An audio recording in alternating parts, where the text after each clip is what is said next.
5, 4, 3, 2, 1.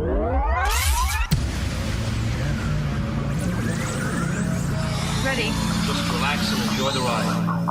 In crowd, 815, in crowd, 815, in crowd, 815, in crowd, 815, 815.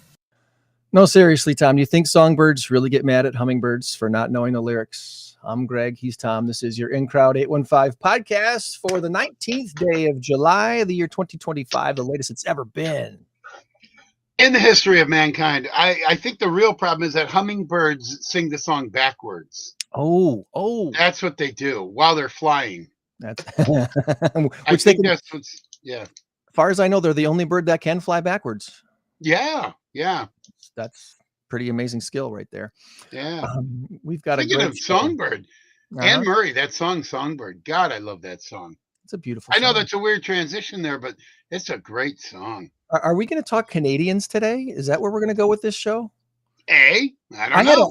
I had a number of Canadians on my networking. I do an online once a month networking thing. And Emily Bisson from Grow Your Network runs it every month. I try to get it every month. I haven't been on it for a few months because of different conflicts. But anyway, this month there was at least 4 people from Canada on the networking thing. So Cool, that's cool. international, everybody, international. We have some great guests to share with you this week on the In Crowd 815 podcast. We're going to talk about all things Gateway Performing Arts and BYRON Civic Center Theater down in Byron. They're performing The Little Mermaid coming up here at the end of July. And then the Boone County Fair, one of the best fairs you could ever possibly go to in the Midwest, maybe in the entire country, is right here in our backyard in Belvedere. We're going to talk to Tom Ratcliffe about that in a little bit as well. But before we do any of that, we got some business to take care of. Here we go.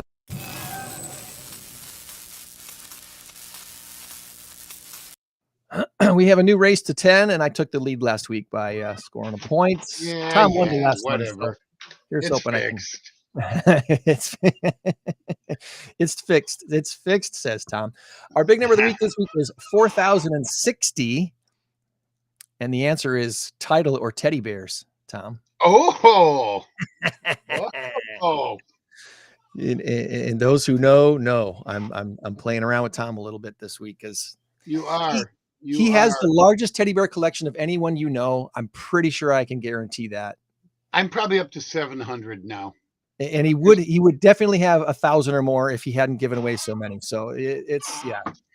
Well, yeah, I do give away quite a few. Gave away one the other day. Well, you saw the little mini baby shower that we had on Wednesday. Mm-hmm. One of my prize teddy bears was in there, and it wasn't a teddy bear; it was a polar bear, but it was a stuffed animal and a little baby one. So that was awesome. I will depart with them as long as I know they're going to a good home. Just like the Paws Humane Society. Tom's like a shelter for lost stuffed animals. I have rescued stuffed animals that I found out in the rain in the garbage.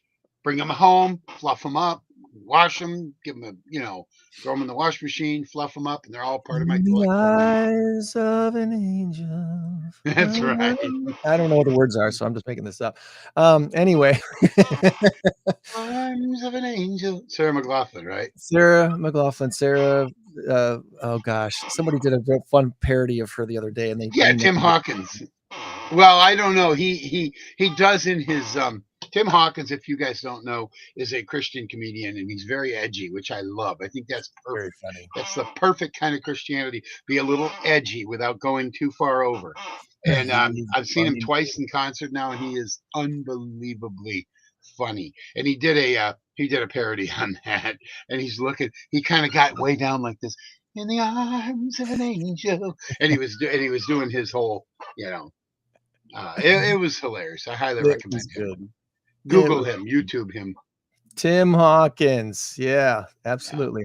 All right. Well, hey, our first guest is part of what's going on down in Byron. We're really excited about what they've been doing in Byron for a few years now. And we're going to bring on Ellen and Andrew Mahan with Gateway Performing Arts. And if I click this button, they'll be on the screen with us. Good morning, friends. Good morning.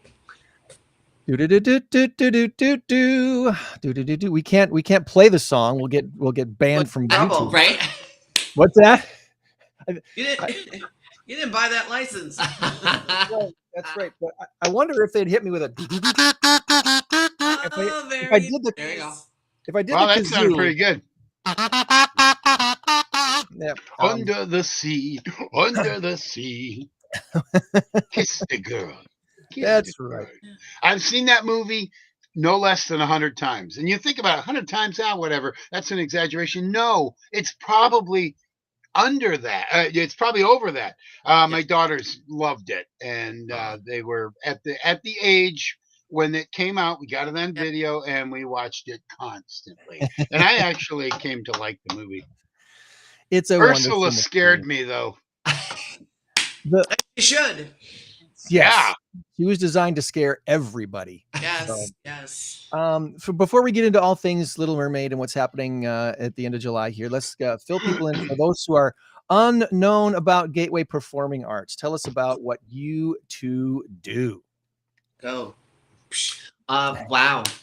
We Gateway has existed for 11 years now in Rockford, Greater Rockford area. We set out as a company to bridge gaps between theater groups and theater companies and different arts companies in Rockford, and we've continued to do that, build good relationships with groups that didn't really communicate before, and we've helped create I think a stronger theater community. And we got I got involved in BYRON Civic Theater first, long time ago as a performer.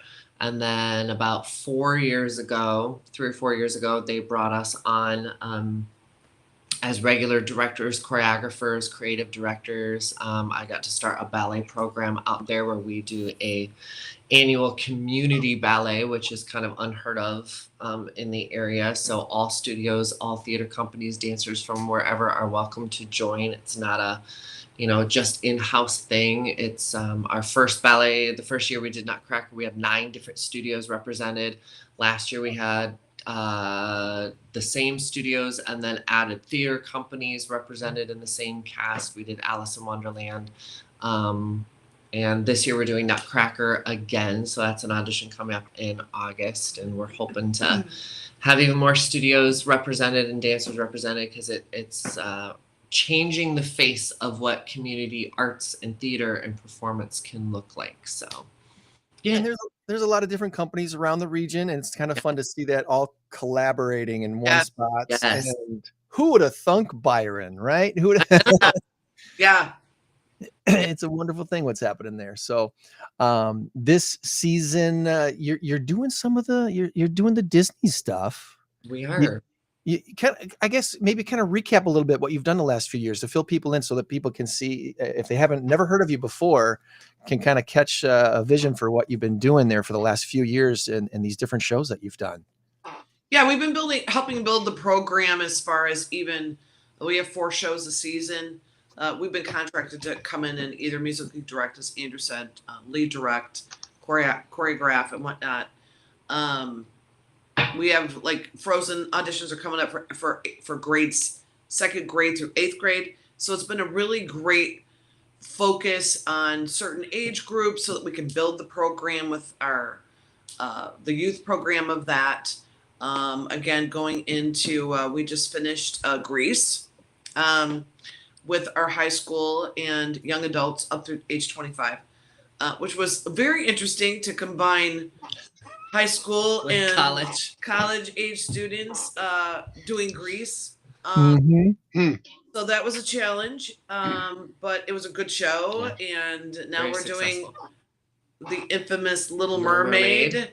And as a community theater, and then again moving into Nutcracker and then Frozen and whatnot on there. So it's been great. Again, it's not just youth theater, but it's youth theater and community theater, high school theater, junior high, because we're again coming from a musical theater education, building our students so they flow through, the program from second grade all the way through adults. And we see that growth, and we've been a part of that and training and watching them grow and become better performers.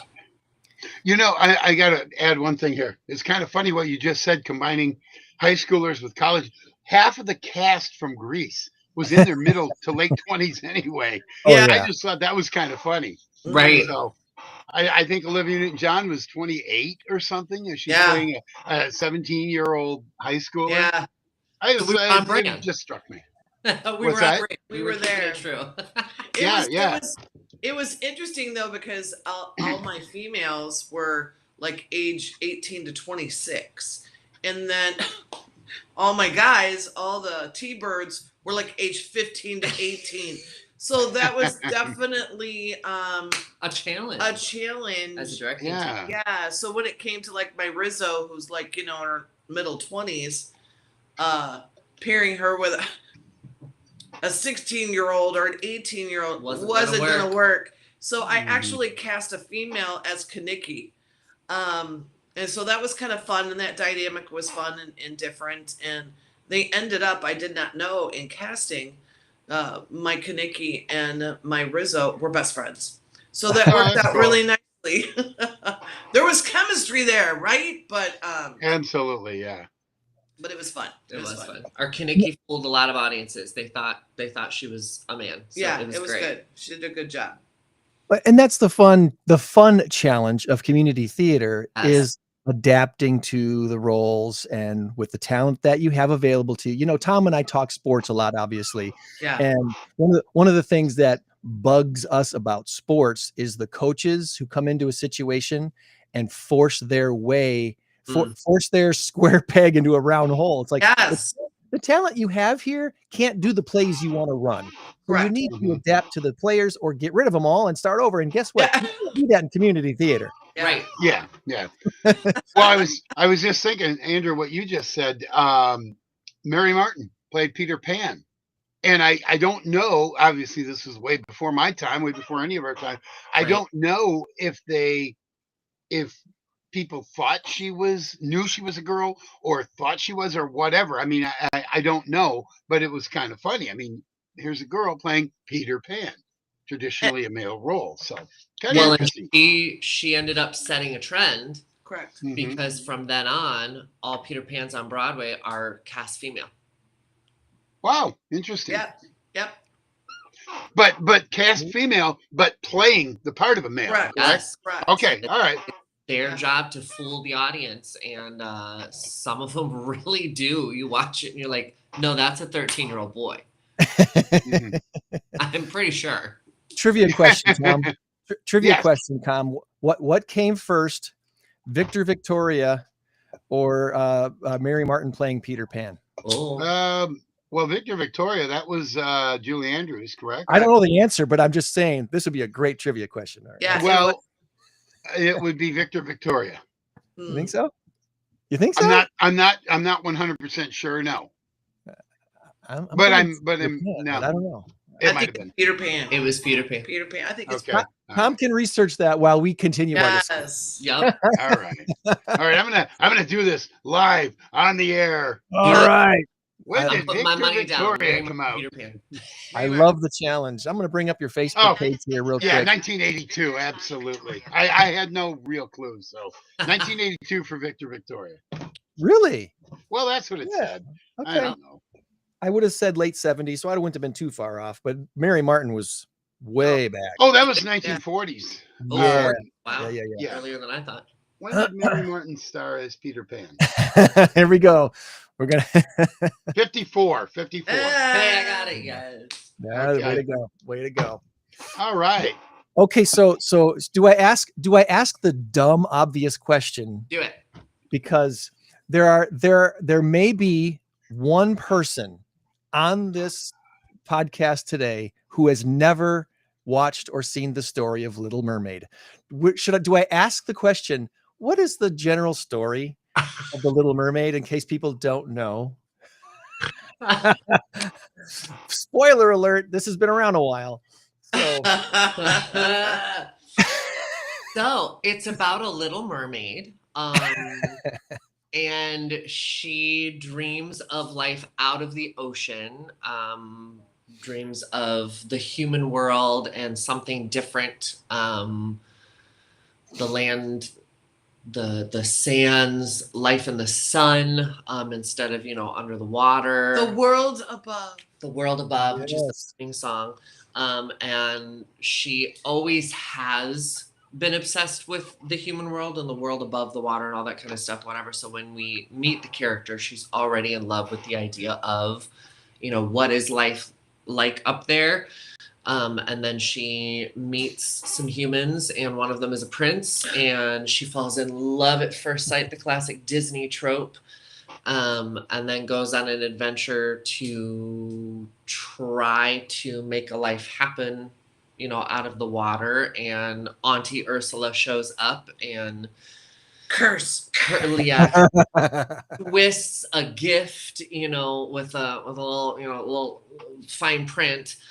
She becomes human but loses her voice, and so can't actually tell the prince anything. And so the story kind of plays out from there. But what I love, because in the original Hans Christian Andersen version of Little Mermaid, which is very dark, as all the old fairy tales are, she doesn't want to be human because she's in love. She wants to be human because mermaids don't have immortal souls. So when they die, they just become sea foam and become part of the ocean. Whereas humans have souls and can ascend to, the next life or that kind of stuff, whatever. So that's what she runs. And then she meets a prince while she's human, and that's where the love story comes in. And that story ends tragically because she dies and she becomes sea foam and blah, blah, blah. So this one is a lot of people don't know that. This is not that way. She gets her man. But what I love is they really did a good job, especially in the Broadway. The whole thing is not just the love story. It really is. It's a family. The dynamic between Ariel and her father in this one is so beautiful and so good, because it's a father that just wants to protect a daughter from a world that he doesn't understand and that he does not think is good or right or whatever. There's so many beautiful parallels with a lot of different kinds of real world lives, and parents trying to deal with a child that wants a life different from what they thought their child should have, and having to reconcile in the end, oh yeah, that's not my life.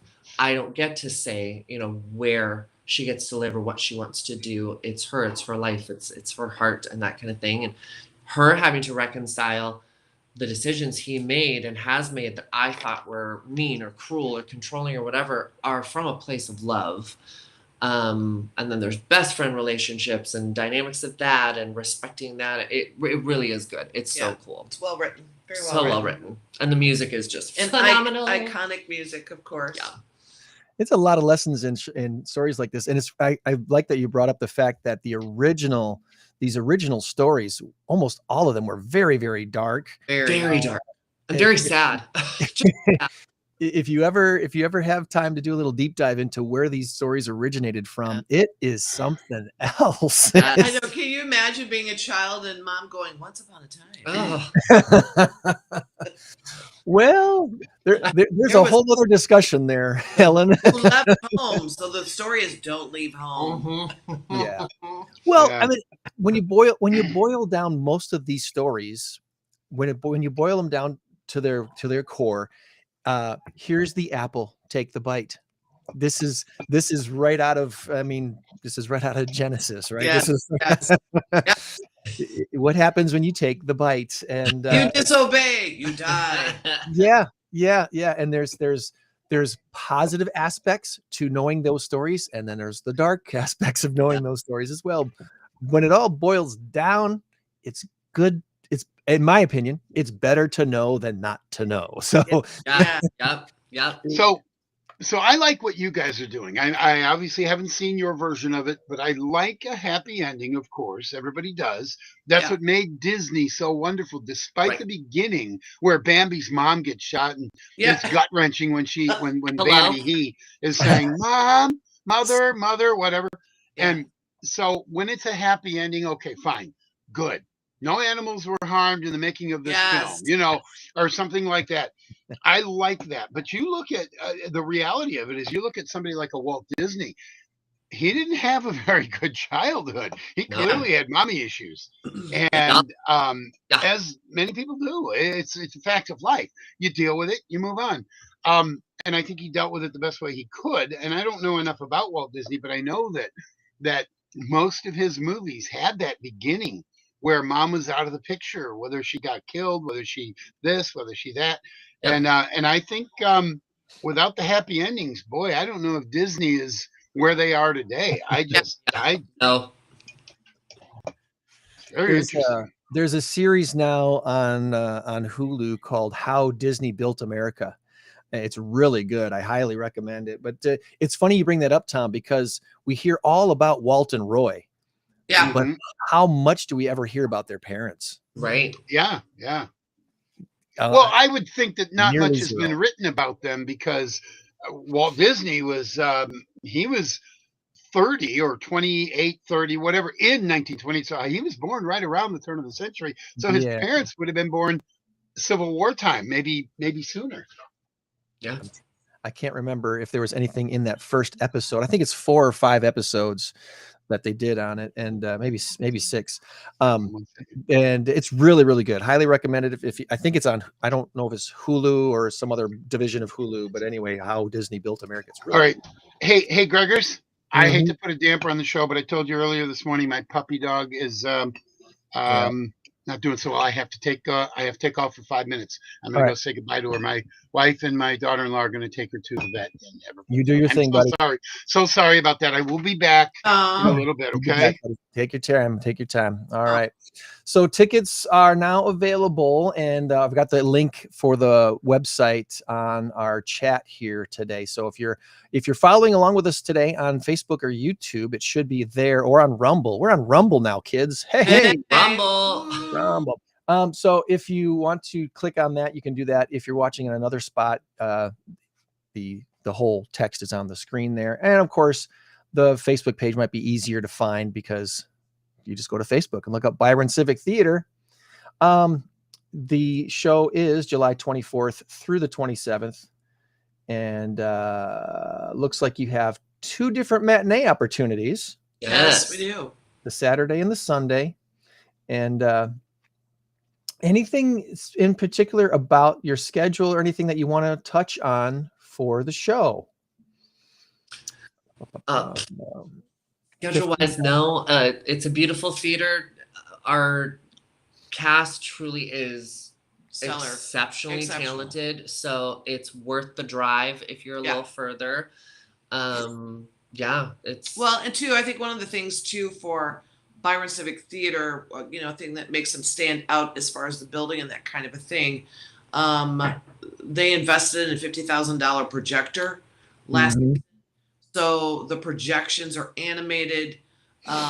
It's incredible. Yeah. It's incredible. So it's a nice combination of sets and projections that make the show come alive as well. So And for those who've never been down to BYRON to see a show down there yet, you might be thinking middle school theater. When they built the schools down there, they invested heavily in the theater at the middle school more than the other schools. So that's why this makes a lot of sense. The theater is exceptional. It's a great space. What's the seating capacity in there? I forget. It's 570, I think. Okay, I was going to say 500-ish. So it's big enough to have a nice crowd and audience reaction, all that stuff, and yet small enough that there's not a bad seat in the house. Not a bad seat, no. It's a really beautiful, beautiful place and comfortable place to see a show. So I highly recommend getting down there and taking in a show, whether it's this one or the next one you do, which let's bring that up real quick before we move along. There's another show coming up already. Yes. Frozen auditions have been announced. And this will be a performance I see in October. Correct. Correct. And this is one of our youth shows. So this is grade 2 through 8th grade. So again, another opportunity is what I'm loving about the program we're helping to build. It's also musical theater education. So we're grabbing them in second grade, getting them trained, putting the love of theater in them, so they'll stick around, for generations to come.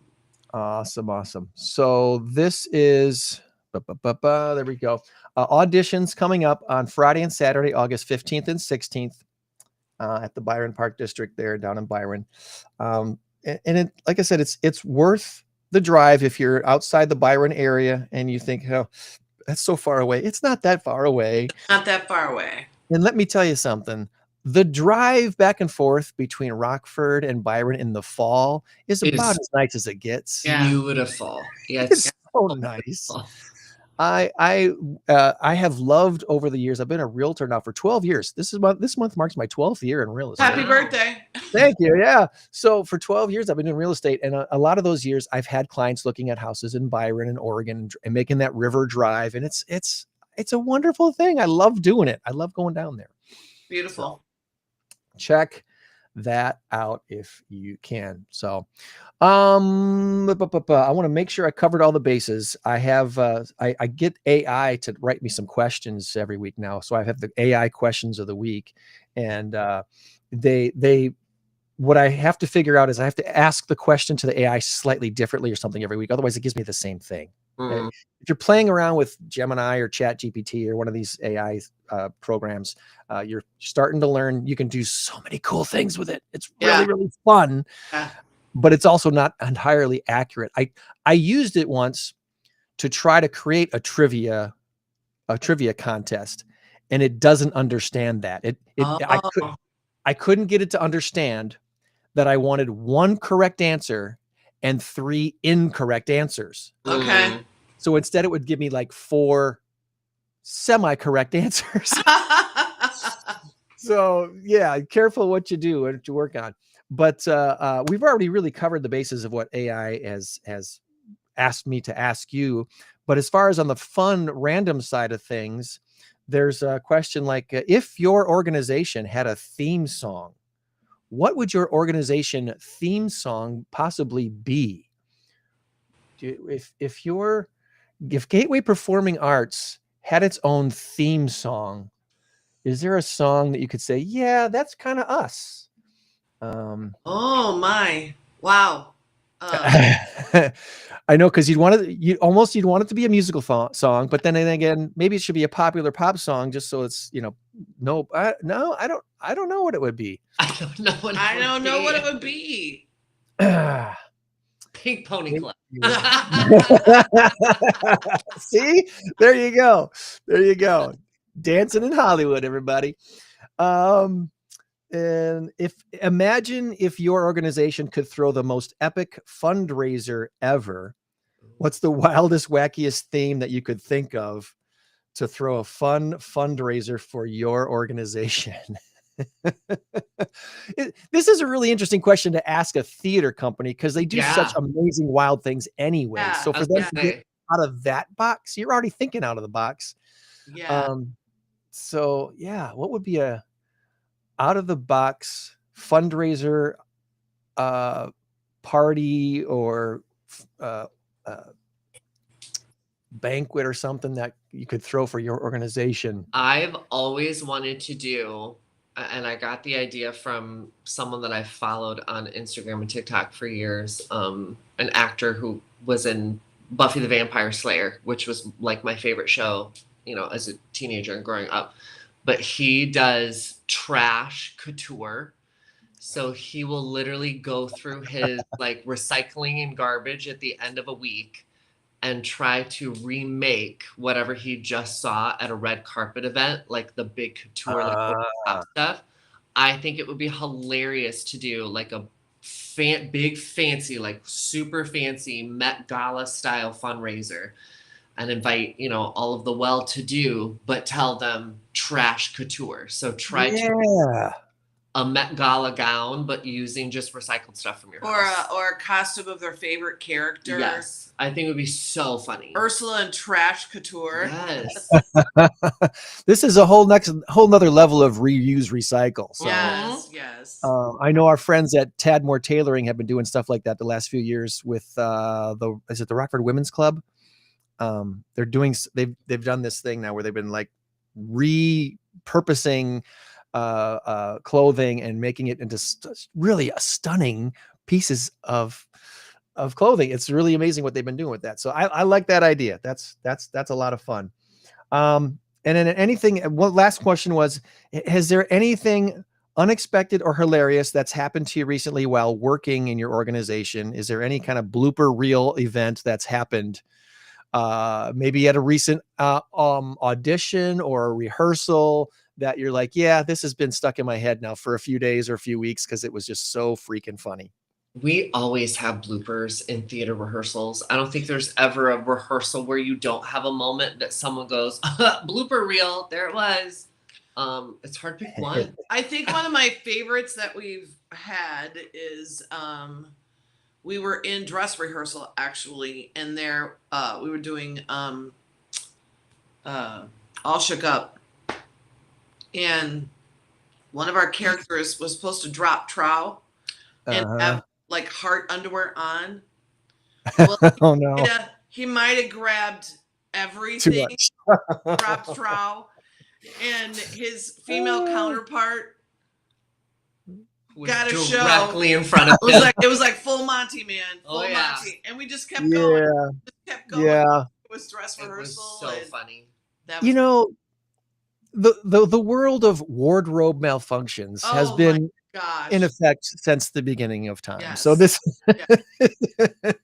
you know, I always love, because one of mine is actually Starlight, when we were doing Shrek out there, and we were playing Mama Bear and Papa Bear. Yes, we were. I was Papa Bear. Yes, That's and right. I had that huge, like 50-pound wool skirt Yeah. with like a safety pin this big holding it. I couldn't complain, even wearing that head thing and the coat that I had. You had that stuff on, so that thing popped in the middle of a scene, and you know you're trying to like, oh, freak flag, and you're dying, you got blood coming out your way. Anyway, yeah, there's just lots of things, and you just go with it. Yeah. Well, on the plus side, we were on stage with a whole lot of people for those scenes, so it's not like it was focused. All the easy to hide. Correct. Yep. Correct. We did have hiding opportunities for that there.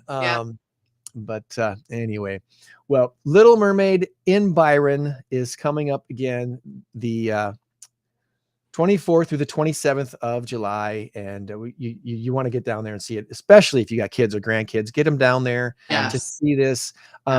Maybe your kids or grandkids have either never seen live theater before or never seen it in a way that they should see themselves doing it. Yeah. And that's what I think is really important about something like this, is that opportunity for kids to say, oh, there's someone my age on the stage doing something that I didn't think I could do, but if they can do it, maybe I can do it. Yes. There's a whole nother level of what's the word I'm looking for? Not encouragement, but just confidence. There's a whole nother level of confidence that can be built through doing something like this. How many are in your cast for this show this time around? They're right around 60. Whoa. Yeah.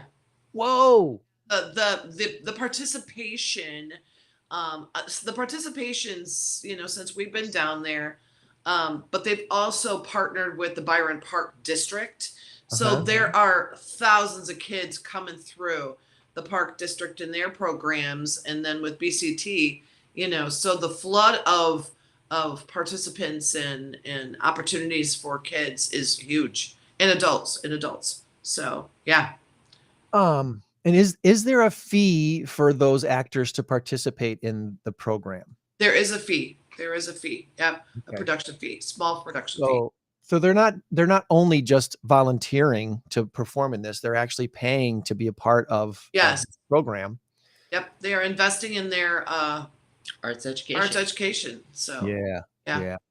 That's, you know, and that's again, one of the conversations we like to have too, is the idea that you are definitely more involved and seriously invested in something when you take ownership of it, and you take ownership of it when you've not just sacrificed your time, but you've also a little bit invested some of your money. So which Right. is investing back into The the program. community, the program, BYRON Civic Theater and BYRON Park District. So, yeah, absolutely. Absolutely. what I love too about BYRON, and again, it's BYRON. We're, it's not Rockford, but it's the community has grown exponentially. Yeah. And I love too that BYRON is keeping those fees always under everybody else's fees. Yep, So that's always. really, really nice.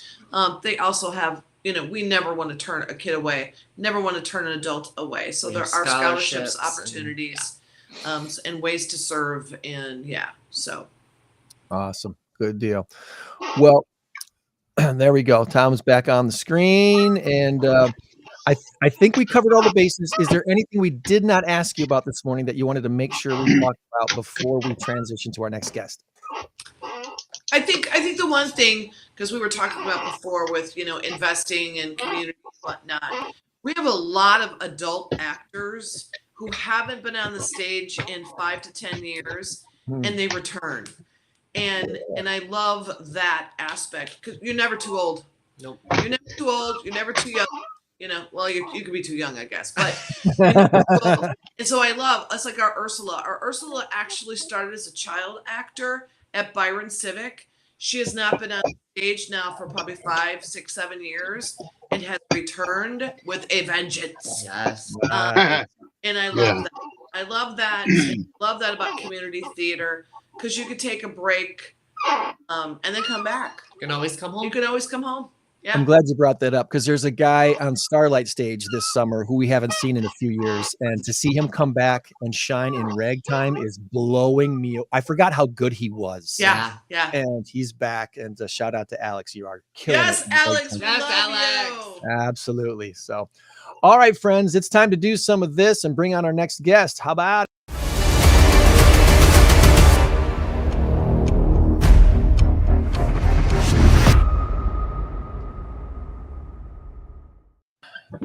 Tom's Trivia Challenge. Good morning, Tom Ratcliffe. How are you, buddy? Very good. Very good time for having me again. Sure. You got it. Thanks for coming on. We're going to try a little trivia before we talk. Okay, that's not going to work, is it? Let me see if I got another screen that I can use today that will look better than this mess that I'm putting this in right now. There we go. All right, we'll stick there you with go. this.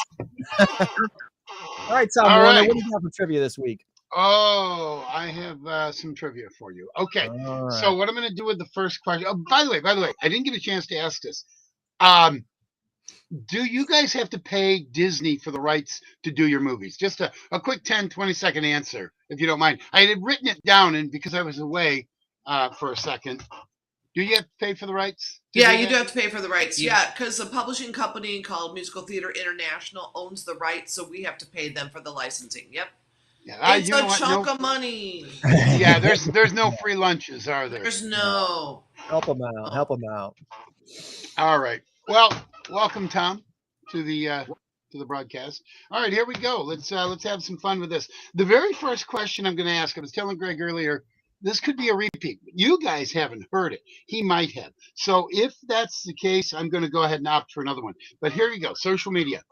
What is the surname of the Harvard twins who laid claim to being the actual creators of Facebook, as we learned in the movie Social Media? Now, a little side note, Mark Zuckerberg did end up settling out of court with the twins for an unspecified amount of money. So it shows a little guilt there, maybe, I think. But anyway, what was the name of the two twins from Harvard? Last name? No clue. I've seen the movie once. Never saw. I want to say it starts with an H, but I'm not sure. Does it start with an H? No, it starts with this right here. You can't see that. That was a wink.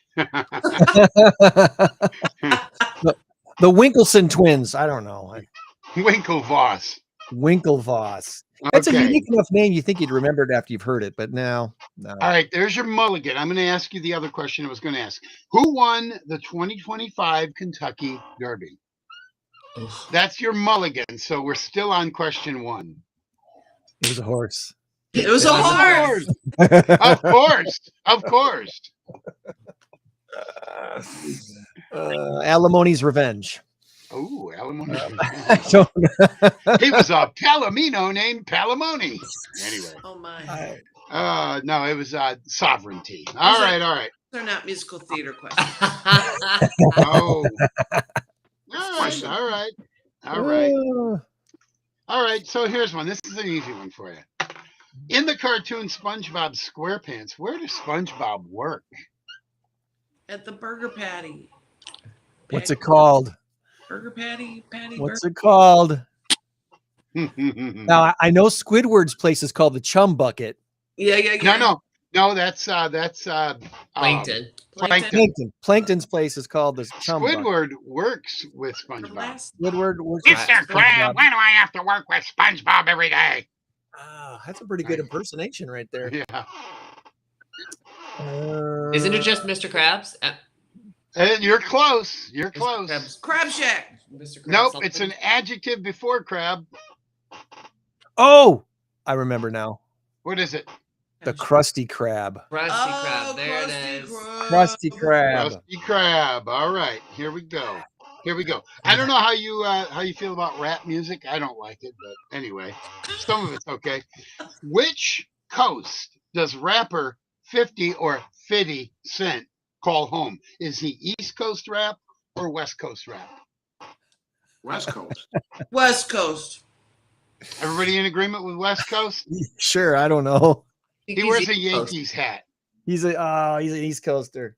East Coast, yeah. I was yeah. All right. Here we go. You know what? I'm going to forego that question. I'll go with this one right here. In the Liberty Mutual series, Limu is the name of the emu. What is the name of Limu's partner? I always skip those ads. It's in the Sing thing where they introduce them.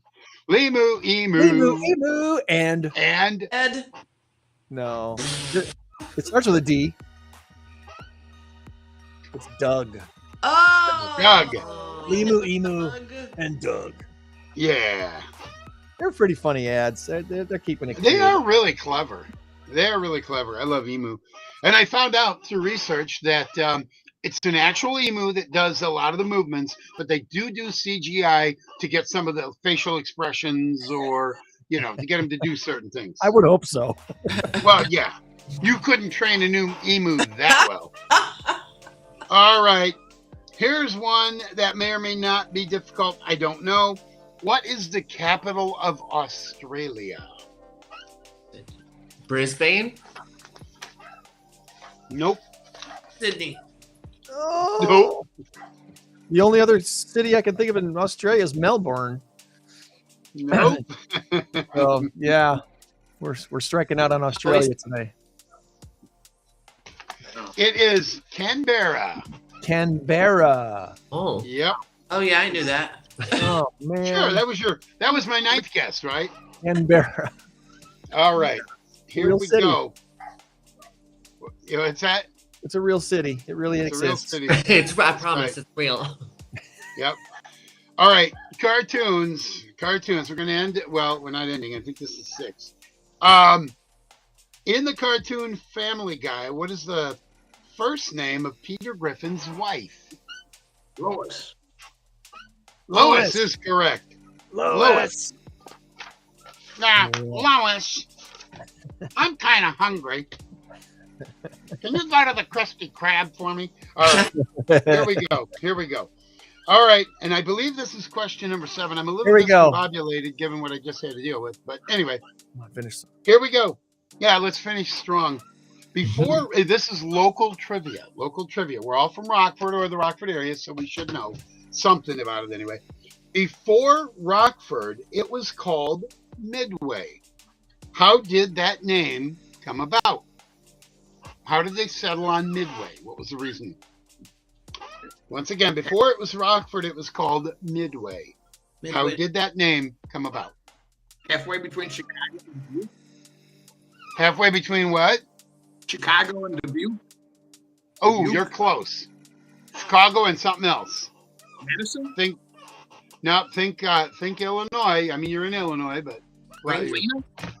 Galena. Galena is Oh. Yeah, halfway some Chicago between. people like to go into Galena. Yeah, because you had the port at Lake Michigan for Chicago, you had the port at the Mississippi River for Galena, and so I don't know if the two intersect, but those were the towns to be in for, back in the 1850s and 60s. We were named in 1834.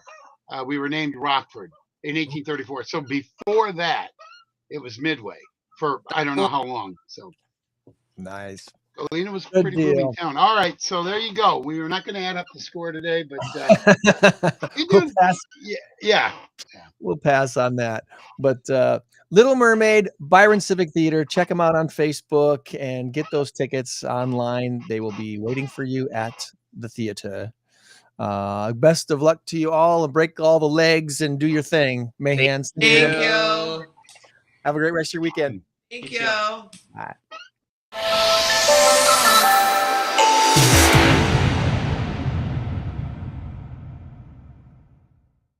All right. Judging by Tom Ratcliffe's screen, this one might work. Hey, that might work right there. How about that? I just got to readjust myself a little bit. There we go. But we'll put you center screen, center square. I'm so short. I'm going to make myself taller. There we are. This is a screen I don't often try to use. But welcome back to the podcast, Tom Ratcliffe. How are you? Great. Thank you. Thanks for having me again this year. Yeah. Absolutely. And the big Boone County Fair is less than a month away. Yeah. Right? Just less than 3 weeks. Oh my gosh. At this point of the game, Tom, what's already been prepared down at the Boone County Fairgrounds, and what still needs to be done to make this all what it is every year? The big party, the big fair that it is every season. Well, we've been working on several different projects as far as infrastructure and so forth, improvements to buildings, and we built a new pony barn this year, a 60 by 240-foot pony barn. This year. So we have 3 pony barns now. So we have like 300 ponies and so forth. And so a lot of road work and stuff, resealing and paving, a lot of cement work with walkways and so forth, new gates, restrooms. We built a new restroom last year. We were able to finish that up this year after the fair last year with some minor details that weren't quite right yet. So we got that all done. So that new restroom by gate 3 is all set. It's really nice. Has showers and it's really nice bathroom. It's going to be it's beautiful. Actually, it costs us a lot of money, and it's going to be great. Awesome. So, but yeah, we've been doing a lot of work. So we're working every day right now. It's quite, like I said to somebody the other day, I said, it's lunchtime now. Everybody's out there. There's a lot of painting going on. Farm and Fleet from Belvedere and Sycamore was kind enough to donate 7 5-gallon buckets of paint for us. So we do a lot of paint work around the barns and so forth, getting the fairgrounds looking good. A lot of landscaping going on now with plantings and flowers and so forth around the buildings, making it look good. Of course, we're constantly mowing. We have 150 acres of grass, so it's been pretty good with this rain lately and stuff. But we got a Mopar show this weekend out there today and tomorrow, and grounds looks fabulous. Our grounds crew does a great job. It looks like a golf course now. I mean, it's just beautiful. Yeah. So I'll bring my clubs. Practice some short game shots out there. Yeah. Yeah. There's obviously a large group of people that help make this all come together. How many are volunteers and how many are like employees? Is there a bunch of employees that are we have a ground. We have like a half a dozen guys. We have Keith Clark is our grounds manager. He works year round. And then in the spring, we hire 4 or 5 guys in addition to Keith because we have activities like every weekend from April 1st through November 1st. So like this weekend, we had the Mopar and so forth. So we're always busy doing something, taking care of some event taking place, whether it's a swap meet or an auction or whatever it might be out there. So they're constantly busy. Plus, they're just keeping up with some of the projects. But we do have a lot. The Grange members do a lot of work. The Grange owns and operates the fair. We took over the operation back in 1957. So a lot of we have in Boone County, and a lot of them pitch in and help and so forth. And a lot of them are on committees. Yeah. We have 7 chapters of the Grange. It's a farm family organization. It's been around since 1867. It's a national organization. It's an agricultural advocate for agriculture type of things. So yeah. And then plus we have a lot of other volunteers who aren't Grange members from the community. We have a lot of community support. We have some great families that come out, like the Gownell family and so forth, the Lanes and type of thing. That Caldwell does a lot of work. Business people. We have a lot of sponsors that do a lot of contribute a lot of money and so forth to help support the fair. And like the Gownell supply a lot of equipment and that kind of thing, bulldozers, earth movers, and that kind of thing to get stuff done. But yeah, without that kind of support, we'd be a spot. When you got that much space to care for, there's a whole lot to do. So I imagine there's openings. Is there kind of still a call out for volunteers to help in certain areas for this year's fair? Oh, we'll take help. In fact, I have a friend retired. He's 62, and he goes, "Tom, can I help?" I go, "Yeah, give my sister-in-law a call." My sister-in-law Laurel kind of runs the different projects around there, the painting and stuff, and so he's been out there helping Laurel do that. He's been a big help. He's actually involved with the Habitat and Humanity, so he knows about contracting and construction and all that. So he's a big help. So yeah, if you want to help, just contact the office out there, the administration building. We're open Monday through Thursday, administration office from 8 to 4, and you can just stop out or get on our website, BooneCountyFair.com, and all the phone numbers and stuff are there. And give us a call. Yeah, we're not afraid to take help. If you want to help. Let me put that link in the chat here real quick, so that'll make it easy for people to click on and find BooneCountyFair.com. And I imagine, sometimes when people hear it's time that volunteers are needed, they think it's for the skilled help, carpenters and, like you said, people that can mow lawns and all that other stuff and paint and all. A lot of times it's just taking tickets and checking people in at the gate, stuff like that. So it's not necessarily something you have to have a certain skill for, hey? No. And a lot of that, I mean, like the ticket, like we just had a gate meeting and stuff. There's one person in charge of each gate. And they have their own crew that they bring in to recruit. So all the gates seem to be well manned and stuff. They said they were ready to go. Everything was set. So they go out and they find the help. So a lot of the different departments and stuff and different people in charge of everybody has a certain little thing that they're in charge of.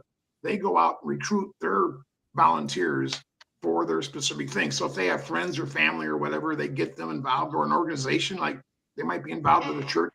They get the church group involved, and they can make some money too. A lot of the groups, so it's kind of a fundraiser for them to come out, and they'll get maybe paid and so forth, depending on what they're doing. If they're hauling trash, we'll pay them to haul trash, that type of thing. Or they get different.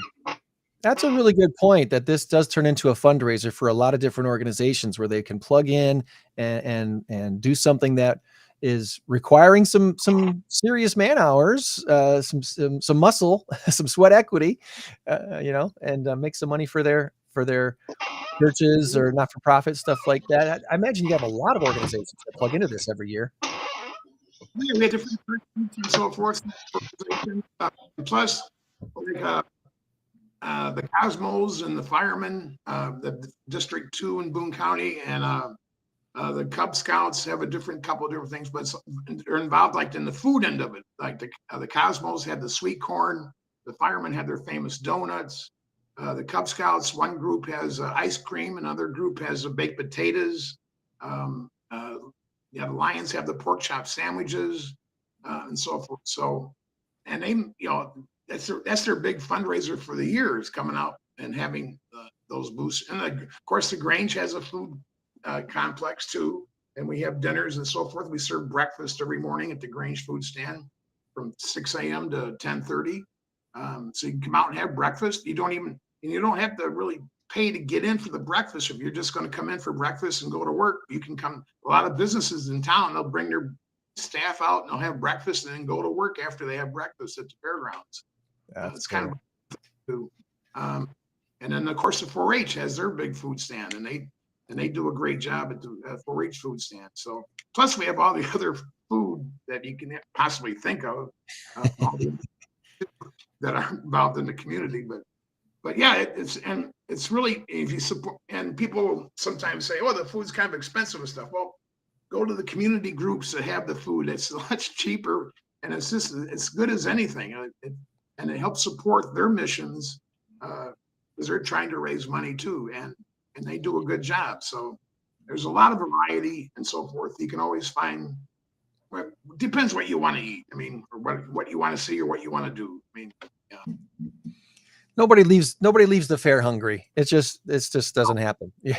There's too many options there. So there's all kinds of stuff at the Boone County Fair every year. So the entertainment lineup looks pretty big again. Justin Moore going to be there on Saturday night. That should be a huge crowd draw. Tractor pull going on. Is that a daily thing? No, that's on It's Thursday. It starts at 10 a.m. to 5 p.m. It starts with the farm tractors in the morning, and then at 2 o'clock it goes to the stock trucks and so forth. Then of course the big show is 6:30 Thursday night with the semis and the hot rod mod trucks and tractors and so forth. A lot of black smoke and lots of power. Lots of power. Yeah, Wednesday night we're having the monster truck show again on Wednesday. That was a big hit last year. So we got 4 or 5 trucks coming in. I don't have their names in front of me. I just got them yesterday. Plus there'll be SXS racing with those kind of weird cars. Demo derby car racing, which should be interesting. That'll be new this year. That's all during the monster truck show. And then we have the pro bull riding Friday night. Next level pro bull riding. That's with cowboys from across the country. It's actually a sanctioned event, and they're competing for points for the nationals and so forth. So, and that's selling very rapidly. The bull riding has been very popular so far this year, ever since the ticket booth opened or ticket office opened. And then we wrap up with demo derbies on Sunday, 1 o'clock and 6, which is a great show. The fact you can do that twice is pretty amazing. You got enough participants that you can actually do the demo derby twice. Yeah, they have some different classes or something. But yeah, I think some of the cars will repeat. But if they can survive the first one, they can do the second one. Well, you guys have had over the years, obviously weather plays a really big factor in what happens at the fair. What is your crowd situation like? What is your numbers over the last few years? Have you broken any attendance records, and what are you kind of expecting to see this year? Well, the last 2 years we've broken records. Last 2 years were record years. 2023 we had 226,000, I think it was, which was a record, and then last year we had 242,000. Wow! Obviously. So the last 7 years, we've averaged like 220,000 people. The last 7 fairs. Of course, we did 2020, but we never seemed to lose. We didn't lose a beat with COVID at all. I mean, we just came right back and just kept on going. And last 2 years been bigger than ever. So, nice. But we're just. I mean, we have a grounds. Our fairgrounds is packed with vendors and free entertainment and a great carnival. It's 3,000 head of livestock, a home ec with thousands of different exhibits, from flowers to photographs to quilts to cakes.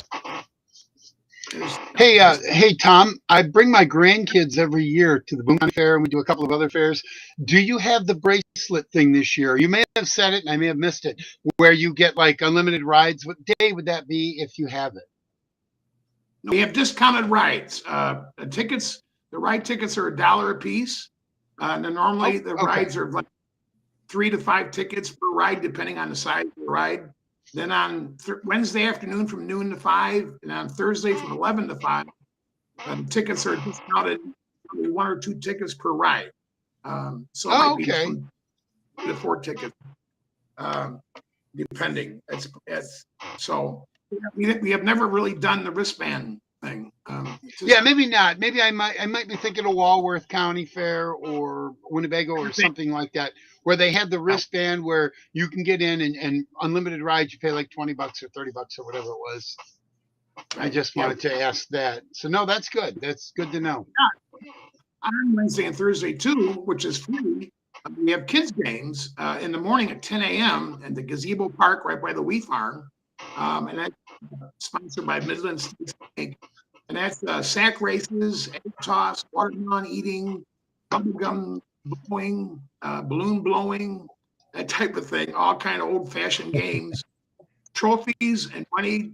You might win a quarter or $1 or something. And then plus there's a ribbon for everybody that participates. And there's trophies for the first place winners.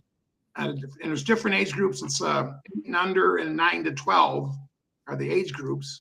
And it's free. You just show up. You can just join anytime after 10 o'clock. It goes to about 11:30 or so, depending how many kids we have. We usually have a couple hundred kids that show up for it.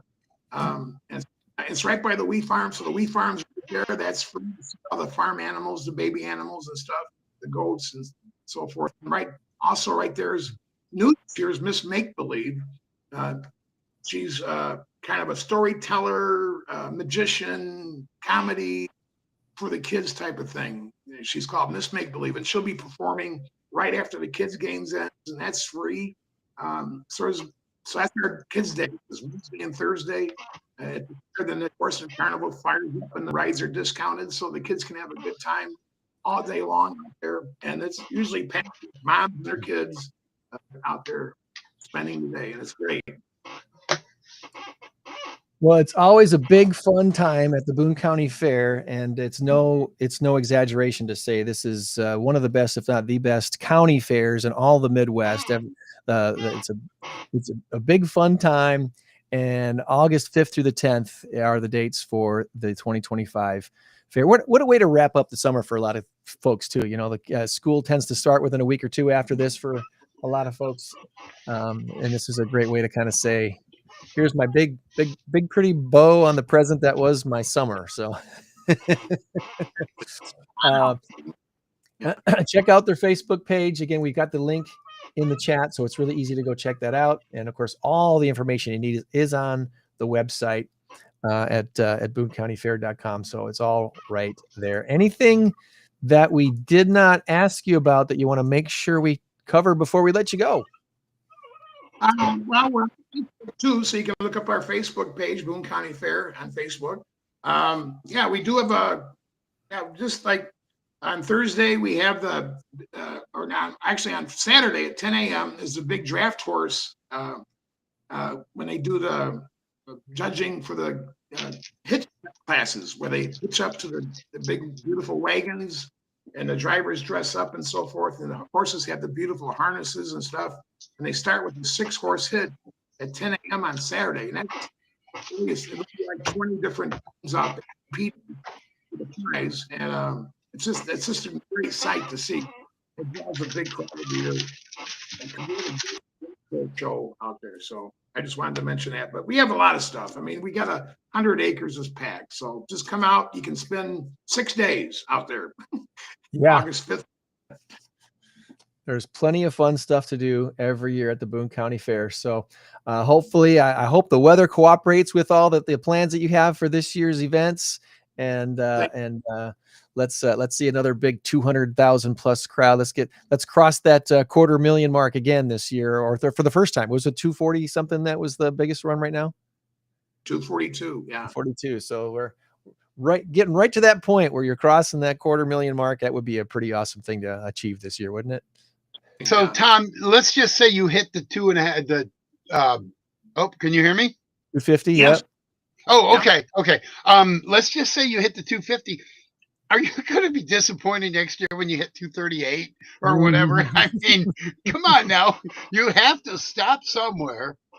No, I mean, I don't. I think you'd be happy with it. Yeah. I don't. I'm not. No, I'm kind of prepared not to hit 2. I mean, that was an awesome number to hit. I mean, I'm not my wildest imagination.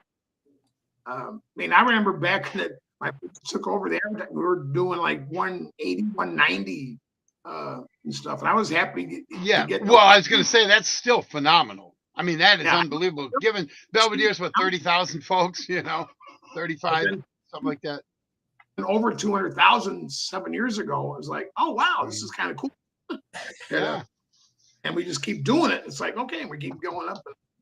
Yeah, no, that's my favorite part, of course, because I do the advertising and promotion, that seeing the people come through the gate. I mean, that's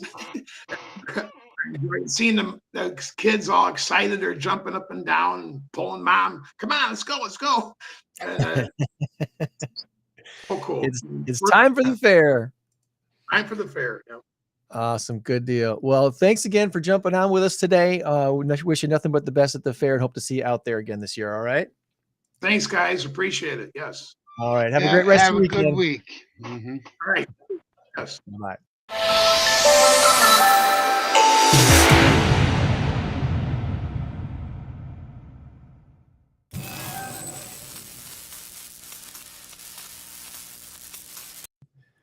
Hey, before we get to our shout outs for the week and whatever random stuff Tom and I need to talk about this week, let's take care of our big number of the week. 4,060 is the number. Tile or teddy bears is tile or title? Title. I'm sorry. Title or teddy bears. I'm like, yeah. I couldn't remember. It's been kind of a rough morning here. I couldn't remember what it was, so I just I threw in what I threw in.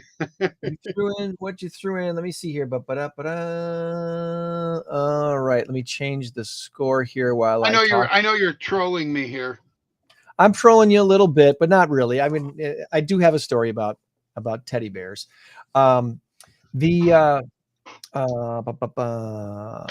South Carolina artist named Robert Kelly is the guy. If you want to buy one of South Carolina artist Robert Kelly's teddy bears, how much you think you're going to pay? Let me tell you about him first before you throw that number out there. He has fashioned teddy bears with latex to look as though they're wrapped in human skin. Why would you want that? Well, maybe you're just really into the Texas Chainsaw Massacre or something like that. Yeah. This one guy apparently bought one, and he did something we definitely tell you not to do. Don't do this. He bought one and he placed it near a gas station, just out randomly outside somewhere, causing a police investigation, a coroner's exam, a whole lot of people wondering if something super creepy was going on. He was arrested on suspicion of filing a false report and intentionally planting evidence. But this guy in South Carolina has apparently benefited from all the free marketing. His bears have been sold out. He charges $165 per bear to make them look like they're covered in human skin. I'm going to take the point this week. There's a Guinness Book of World Records number that just got beat, and it's the largest jigsaw puzzle collection. Are you a fan of the jigsaw puzzles, Tom? Are you a jigsaw puzzle person? I am, but I cannot and will not do anything that's 1,000, 500. I'll maybe do a 250 because my vision is this gets into something deep here. My vision is really weird. I can look at something and not see it. So for me I'll pick up a puzzle piece. Oh crap, no. Then I'll pick up that same puzzle piece 2 pieces later. Oh crap, I just tried that one. And then I'll do it again. Right. And it's like, it'll take me forever to do. I like the ones that I'm instant gratification when it comes to puzzles. I like the ones that I can pick up and go, there you go. And I always tap it twice. I don't know why. So I do like puzzles, but they have to be kind of easy. And I'm very ADD, so it's hard for me to concentrate for too long on something like that. Well, I don't think I have a link to her website. Otherwise, I'd bring it up. Bellevue, Washington's Liza Fireman, Liza, Liza, Liza Fireman.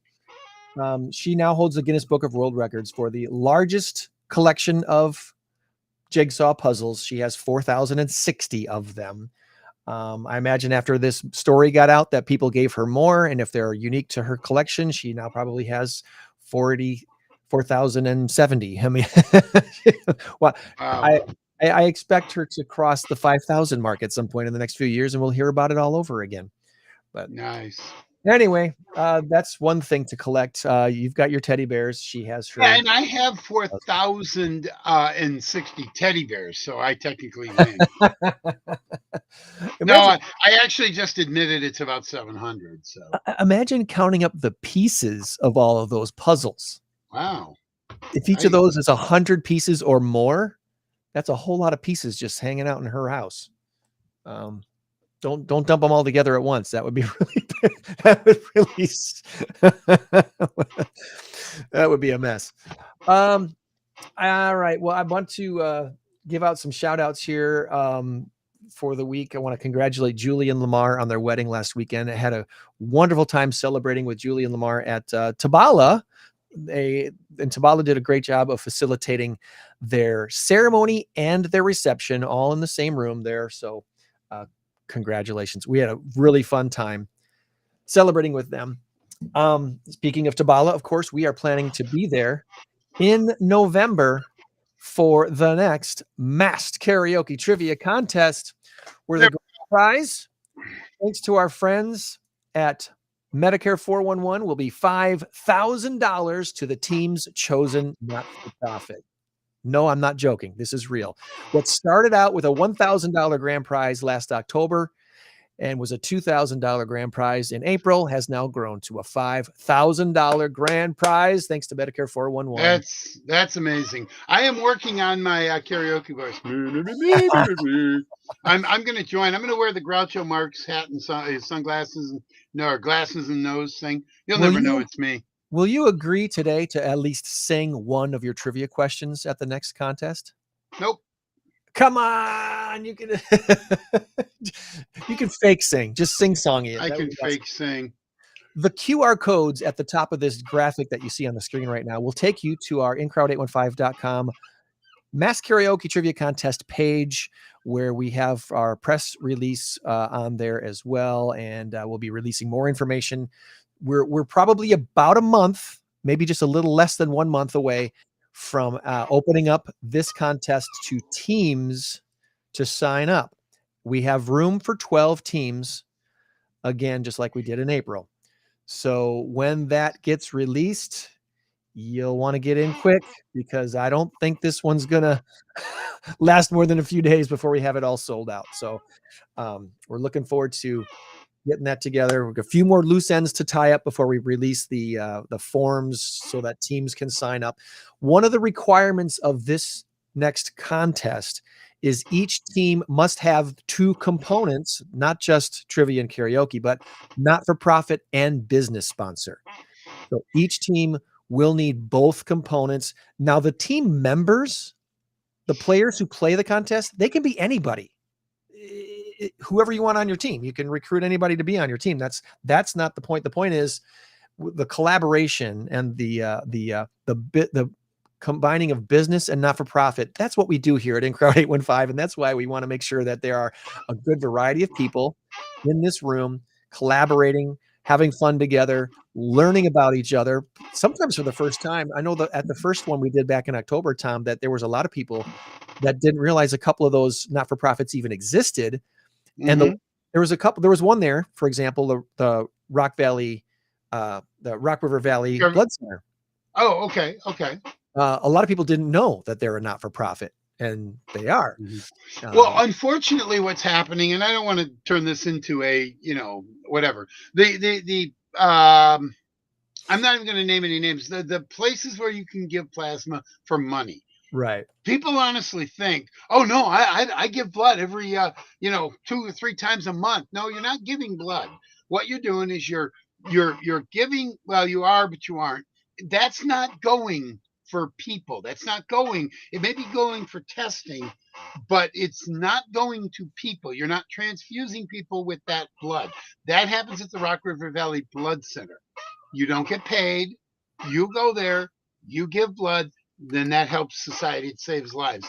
Now, there is fine. I'm not going to say anything bad about the other places where No, no. the plasma centers. It serves a purpose because Yeah. they do testing and it does provide a benefit.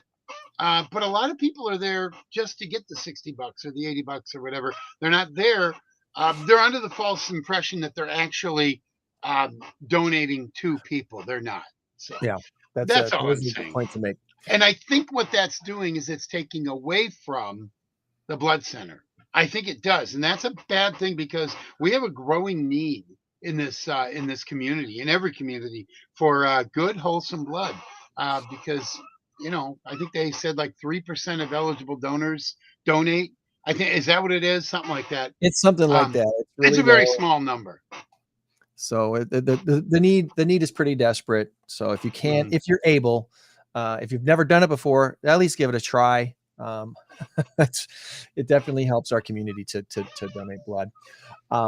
So the incrowd815.com, check in there. And then of course, follow our Facebook page and Instagram and stuff for upcoming announcements on the next mass karaoke trivia contest. We couldn't be more excited. Shout out to Starlight Theater. They wrapped up their SpongeBob the Musical last weekend. This week they're doing Grease. Your last chances to catch Grease are tonight and tomorrow night if you're watching this live, Sunday nights, and then it's done. And then it's done. Forever done. Next week, Ragtime comes back to the stage, which is an epic musical.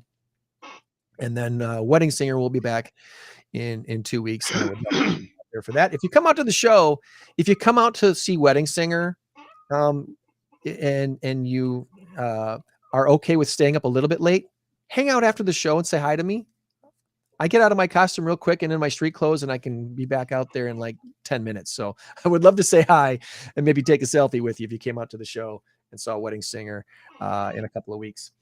Want to give a shout out to the Friends of the Coronado Foundation. My wife and I, Tom, we did a tour of the Coronado with Magical Monday this last Monday.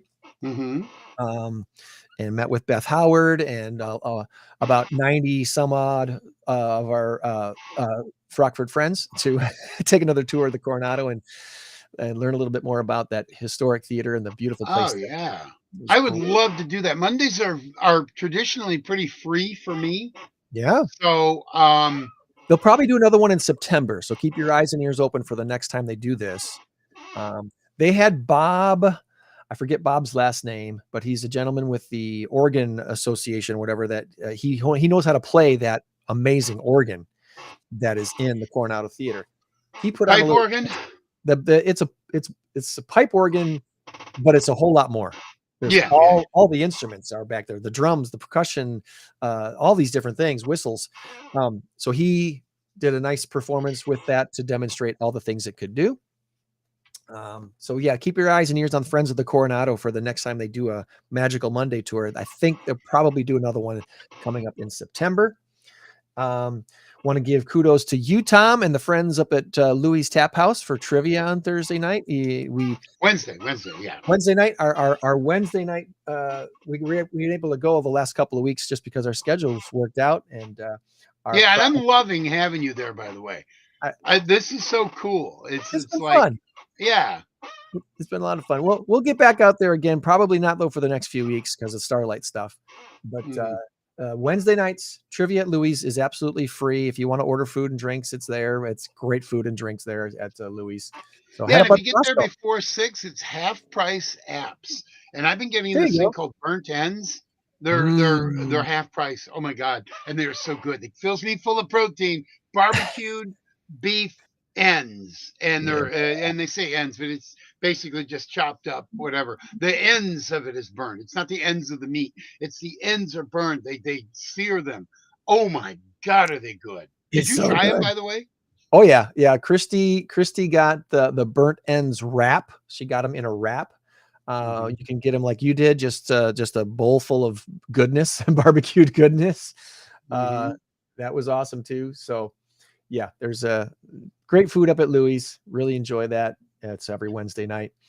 On Thursday night, we were at Big Timber with our In-Crowd 815 special event, Throw for Dough.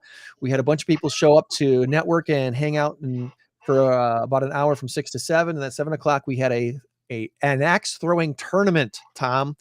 We had 8 competitors battle it out in single elimination tournament style. And Brittany ended up beating Jason barely. I got to tell you what happened. These matches mostly were pretty close. Only one person, who will remain nameless, had a really tough time getting the axe to stick in the boards. Oh, really? So you need to practice more, right? She gave it her best shot. She did. Okay. Yeah. Right. I didn't throw a single axe on Thursday night. I was too busy helping organize and do things. But Okay. we had a fun time. And our buddy Jason from Boone County Jiu-Jitsu, he says it was the first time he was throwing. He caught on to the coaching that Kenny was giving really, really well. He made it all the way to the final, and him and Brittany tied after 10 throws. So they had to go to a sudden death throw off, which in Big X World Axe throwing thing, in a throw off, you have to hit a kill shot to win. So a kill shot are the little blue dots on the upper 2 corners of the board. If you've never thrown axes before, there's obviously a target and a red dot in the middle. The red dot is 6. The circle around it is 5, and it's 4, 3, 2, 1. Inside the 1 circle, up at the top right and left, there are small blue circles called kill shots. They're worth 8 points, but you have to call that you're throwing at it. And if you miss, it's 0. So if you're 7 points behind on the last throw, you're going to call a kill shot and hope to get it and hope the other guy axe falls out of the board, right? Oh, okay. So anyway, in the sudden death situation where the 2 throwers were tied after 10 throws, each has to call a kill shot. Jason was about 1.5 inches to 2 inches away from his, and Brittany nailed her first kill shot. Nailed it right on the button. She won the cash for her chosen not-for-profit, which was Nick's Wish. So Nick's Wish got all the cash pot money for our. Wow, that is so cool. I maybe I want to do an axe throwing thing, but I got a right shoulder problem right now. So maybe I have to make a cortisone shot. Work your left arm. I can do that because I can throw left-handed. There you go. Because of my accident, I had to learn to catch with this hand because I couldn't catch with this hand. So I learned to throw left-handed. I'm actually pretty good. I can throw more accurately left-handed than I can right-handed. A lot of people have a better time throwing axes with the double hand over the head throw. Okay. We're getting both arms involved. Seems to help out a lot of people. It's kind of funny. I got a funny story speaking of left-handed and switching subjects slightly. I was at the Goodwill not long ago, and I ended up buying this really, really nice 3-iron. And it was $1.99 or whatever. That's where I get my clubs. It turned out to be a left-handed club. Oops. Well, Matthew, my son, and I were golfing last Sunday at Mississippi, and I had about 160, 170 yards. Hole number 2, hole number 1, and I hit it left-handed, put it right off the green, just like 5 feet off the green. I'm like, wow, that was cool. So we're going golfing again tomorrow at by the way, Mississippi Golf Course, $5 after 3 o'clock on Sundays. $5 around. If you're interested in going, let me know, because we've got my son and I, first and foremost, we paid for 4 so that we didn't get paired with 2 people we don't know or like. So if you want to join us, let me know. $5, 4 o'clock tea time. So just let me know. Right. But if you don't, but if I don't hear from you, I'm going just to assume you're not. So yeah, I'm sure we got stuff going on this week. Probably. I'm sure we got stuff going on this week with all the I Starlight got enough stuff. going on. I probably shouldn't be golfing, but I've kind of gotten the bug.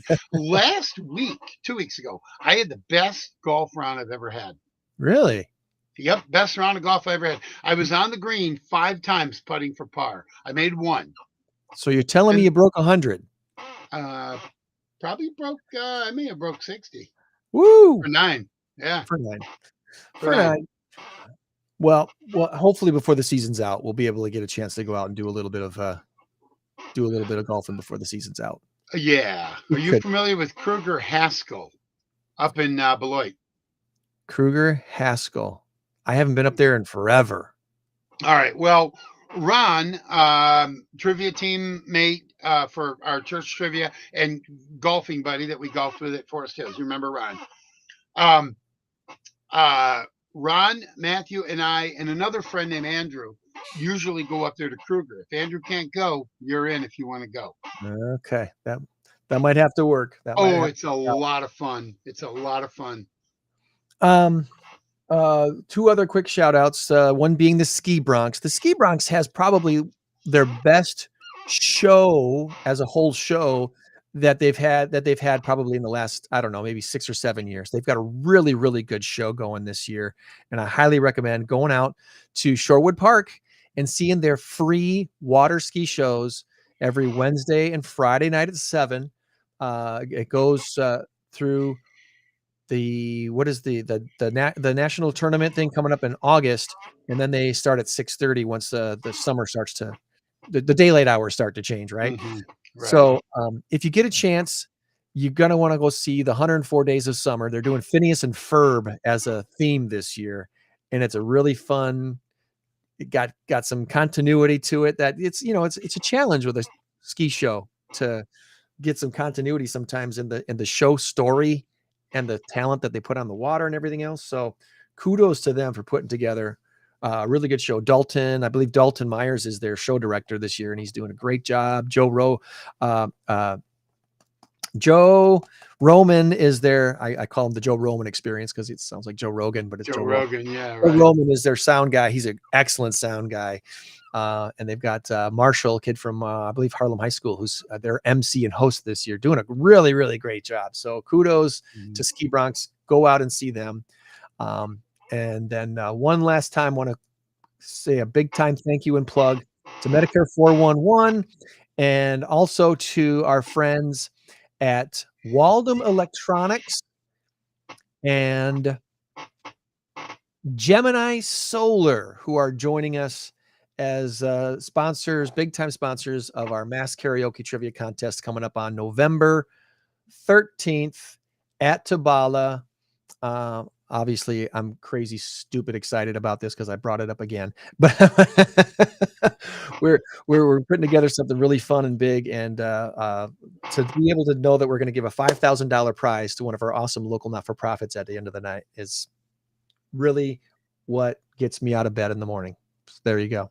No, that's awesome. That's kind of the purpose of this show. I mean, it's morphed. It started out as a shopper show 20 years ago or whatever, back in 07 when I started doing it. It was a shopper show for a couple of years, and then it morphed into the Saturday morning show that you and I had after Todd and Shannon, and then into 2013, 2014, 15. 2013.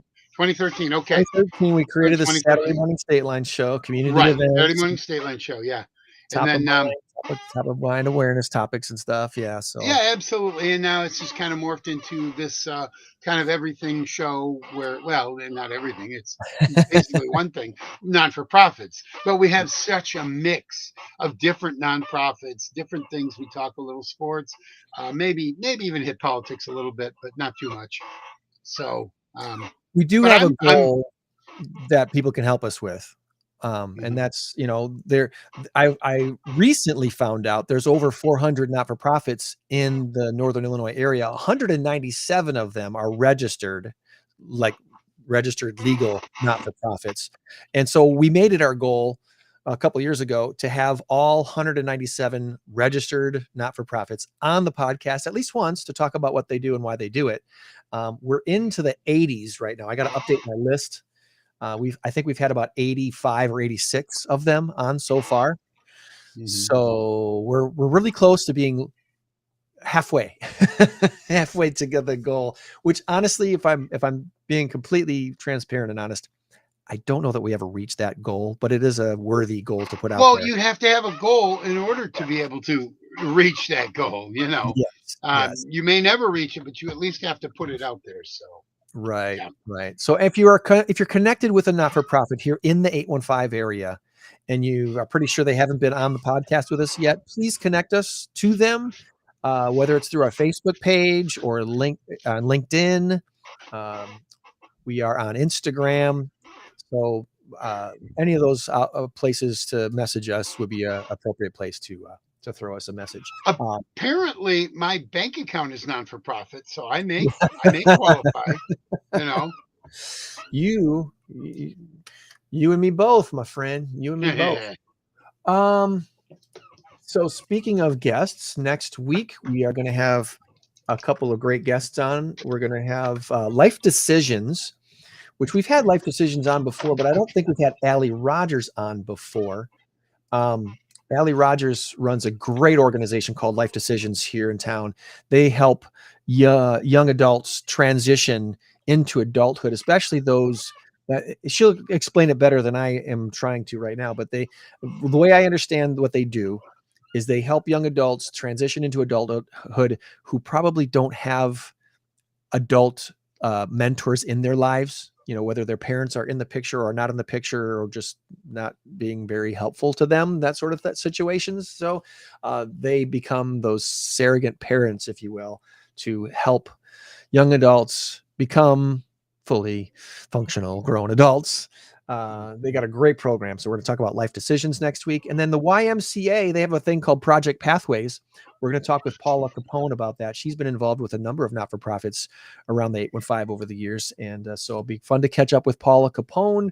The last time we talked with her, I believe, is when she was the executive director of Gigi's Playhouse. Okay, yeah.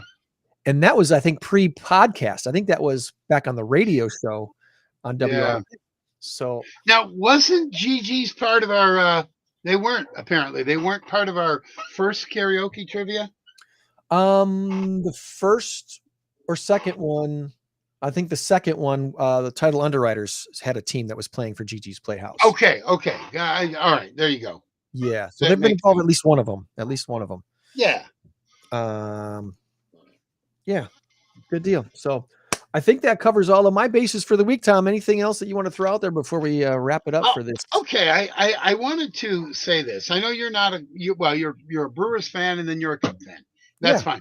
The Cubs, I watched them yesterday, and I'm getting a really cool sense that this team is a lot like that 2016 team. They got chemistry. It's fun. 18 games above 500 going into the All-Star break, and they came out and they beat the Boston Red Sox, and quite frankly made them look silly. They beat them 4-1. The Red Sox got one run in third inning, something like fourth inning, somewhere around in there, and that was it. And basically Cubs pitching, which has been their albatross for so many of the last 8 years, 7, 8 years, 6 years, probably 5 or 6 years, because after 2017, 2018, that's when the team departed. Baez was gone, Bryant was gone, Rizzo was gone. That's when they hit the skids again.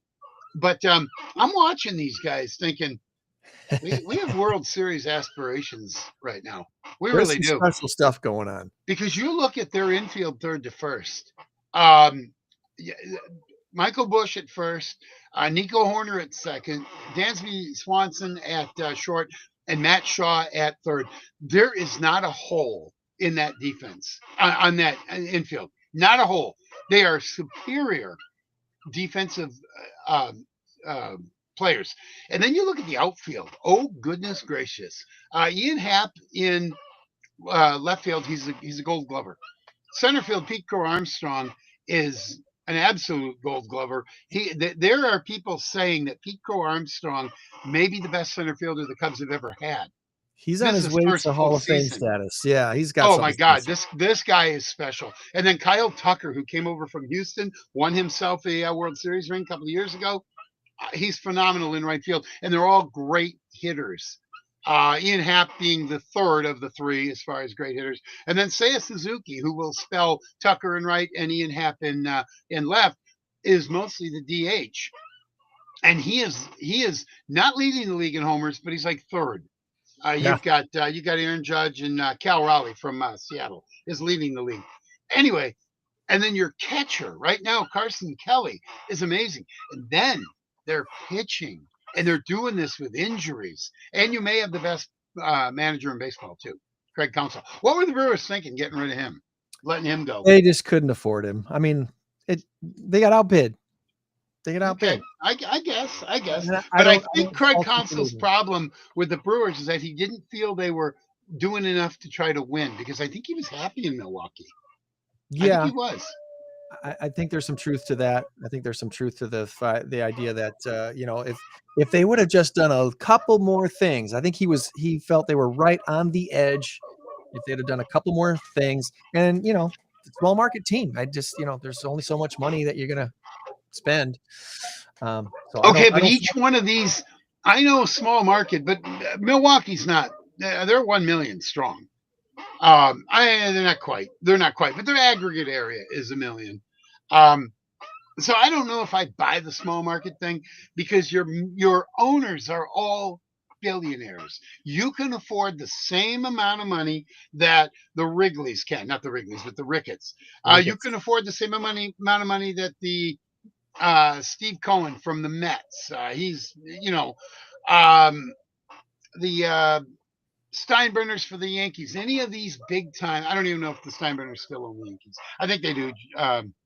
Hank Steinbrenner. But anyway, you can still afford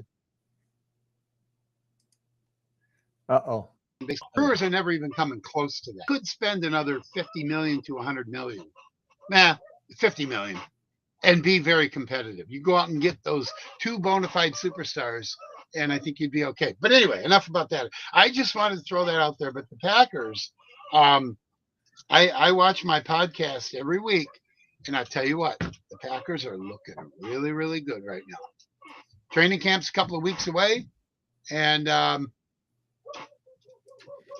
it's before we're right there to the Hall of Fame game. Is like what, next week or 2 weeks from now? I believe it is. It August 1st or July 31st? I think it's July 31st. Okay, yeah, I think it's July 31st.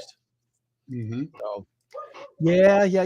It's going to be really cool, and it's going to be very excited about what's happening for the Packers, and the Brewers. Honestly, the Brewers are making a run at it, and nobody expected them to.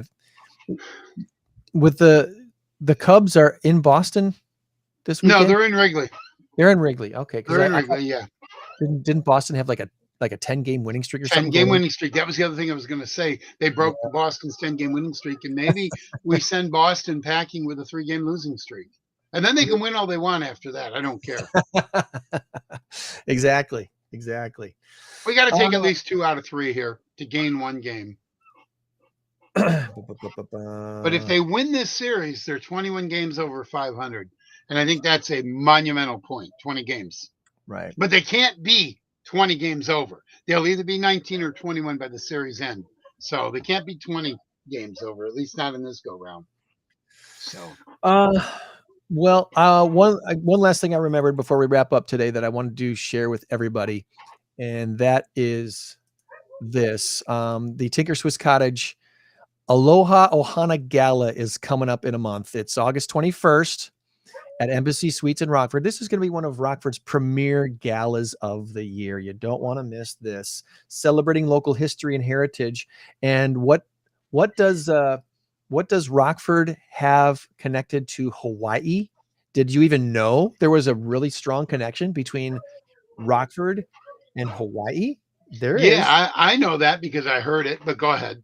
Yeah. Well, we've got a special guest speaker coming from Hawaii. A Rockfordian has generously covered all the costs of bringing this person to Rockford from Hawaii to spend, I believe they're going to spend like 4 or 5 days here in Rockford, catching up on things and then sharing the connection that Robert Tinker had with this place in Hawaii. Tickets are $75 per person or $5.50 per table. Tickets, purchase those by 815 day, August 15th at tinkercottage.com. There's a really long website address, and I wonder if I go here and go here, if it'll reduce it. No, it won't. So, so I'm going to see if I can put this really long website address in the chat so that it's there and easy to find for everybody. It's there, tinkercottage.com. But it's a really long, yeah. So you'll want to copy and paste that or just click on the link on Rumble, Facebook, or YouTube. And get your tickets now for a blending of warmth of the Hawaiian culture with the historical charm of the Tinker Swiss Cottage Museum, an unforgettable evening of elegance, entertainment, and community spirit on August 21st at the beautiful Embassy Suites in Rockford, which is really great because you can see Tinker Swiss Cottage from Embassy Suites and vice versa. When you're at Tinker, you can see Embassy. So tomorrow, for those watching us live today here on Saturday, as we record this on the 19th, tomorrow, the 20th, there's an ice cream social taking place at Tinker Swiss Cottage Museum as well. So you're welcome to come out and buy some ice cream and enjoy a wonderful afternoon at the gardens there in Tinker Swiss Cottage. So anywho, that's what I'm wrapping up for this week. Remember, you change the world when you help one person, so be a blessing to someone this week. We'll try to do the same thing every single day and meet you back here for another In Crowd 815 podcast next week. Thank you, Tom, buddy. Appreciate you. All right. I will see you next time. Bye, everybody. 815 in crowd. 815 in crowd.